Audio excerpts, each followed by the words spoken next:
Assalamualaikum warahmatullahi wabarakatuh. Saya Muhammad Rizky Ramadan, NPM 20210201, Prodi Hukum Tata Negara kelas F, semester 4. Di sini saya akan mempresentasikan mata kuliah Filsafat Hukum Islam pertemuan ke-4, yaitu pendekatan filsafat hukum atau ilmu hukum dan ilmu sosial.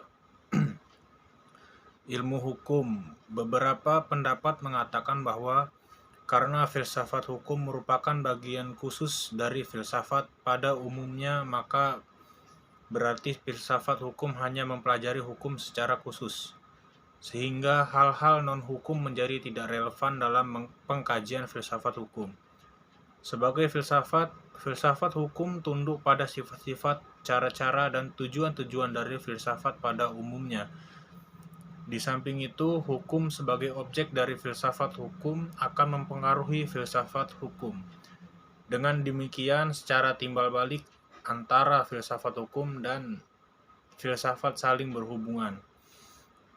Secara sederhana dapat dikatakan bahwa filsafat hukum adalah cabang filsafat, yaitu filsafat tingkah laku atau etika, yang mempelajari hakikat hukum. Dengan perkataan lain, filsafat hukum adalah ilmu yang mempelajari hukum secara filosofis. Jadi, objek filsafat hukum adalah hukum, dan objek tersebut dikaji secara mendalam sampai kepada inti atau dasarnya, yaitu disebut hakikat. Menurut Purnadi Purbacaraka dan Suryono Sukanto, hukum dapat diartikan sebagai 1. Ilmu pengetahuan, yakni pengetahuan yang tersusun secara sistematis atas dasar kekuatan pemikiran. 2. Disiplin, yakni suatu sistem ajaran tentang kenyataan atau gejala-gejala yang dihadapi. 3. Norma, yakni pedoman atau patokan sikap tindak keperilakuan yang pantas atau diharapkan. 4. Tata hukum, yakni struktur atau proses perangkat norma-norma hukum yang berlaku pada suatu waktu dan tempat tertentu serta berbentuk tertulis. 5. Petugas, yakni pribadi-pribadi yang merupakan kalangan yang berhubungan erat dengan penegakan hukum. 6. Keputusan penguasa, yakni hasil proses diskresi. 7. Proses pemerintahan, yakni proses hubungan timbal balik antara unsur-unsur pokok dari sistem kenegaraan. 8. Sikap tindak ajek atau perilakuan yang teratur, yakni perilakuan yang diulang-ulang dengan cara yang sama dan bertujuan untuk mencapai kedamaian. 9. Jalinan nilai-nilai, yakni jalinan dan konsepsi-konsepsi abstrak tentang apa yang dianggap baik dan buruk. Ilmu filsafat sosial.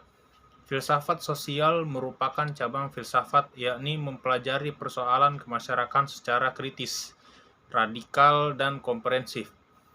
Sejak Plato dan Aristoteles, kajian terhadap persoalan-persoalan kemasyarakatan sudah menjadi objek penelitian tersendiri. Menurut Plato dan Aristoteles, susunan masyarakat mencerminkan susunan kosmos yang abadi. Manusia berkewajiban untuk menyesuaikan diri dengan susunan itu dan menaati demi keselamatannya, kalau tidak ia menghancurkan dirinya. Pada abad pertengahan, masyarakat Eropa masih memperlihatkan pada pola dasar yang sama, hanya sekedar mengoreksi terhadap paham Plato dan Aristoteles. Paham tentang otonomi kosmos diganti dengan paham heteronominya, yaitu kepercayaan bahwa kosmos tidak berdiri sendiri, tetapi bergantung pada kemahakuasaan Allah. Ketertiban kosmos adalah suatu ketertiban yang telah diciptakan. Perubahan hukum dan sosial.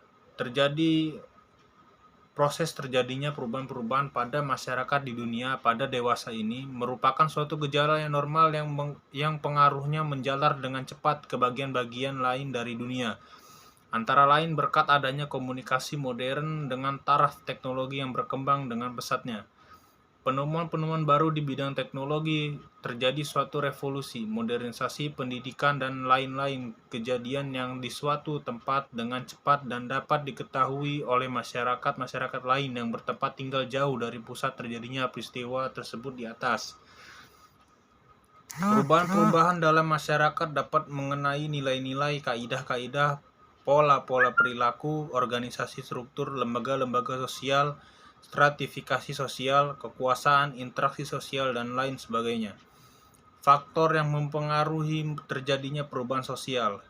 Pada umumnya dapat dikatakan bahwa sebab-sebab terjadinya perubahan-perubahan sosial dapat bersumber pada masyarakat itu sendiri, dan ada yang letaknya di luar masyarakat tersebut, yaitu yang datangnya sebagai pengaruh dari masyarakat lain atau dari alam sekelilingnya.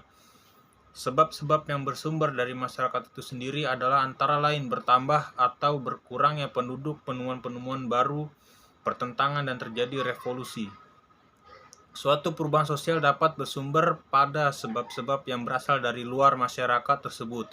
Misalnya sebab-sebab yang berasal dari lingkungan alam, peperangan, pengaruh kebudayaan masyarakat lain, dan sebagainya.